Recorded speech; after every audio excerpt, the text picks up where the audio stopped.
If you are wondering if you can use 2 SIM cards and a memory card at the same time on the Samsung Galaxy S26, then the answer is unfortunately no. There is no way to use the micro SD card at all. The phone does not have the support of the micro SD card. You cannot really insert it into the phone, into the SIM tray, because as you can see, it's pretty much as big as the whole SIM tray.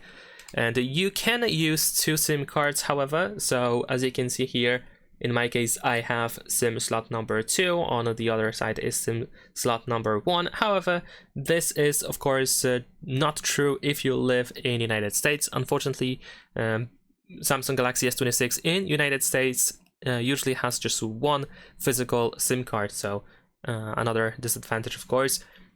So unfortunately, if you want to use the micro SD card, you will have to use something like a memory card reader or something with a USB-C cable, so you can connect it to the phone. But of course, that is a little bit inconvenient to use. And that is pretty much it. Leave a like and subscribe.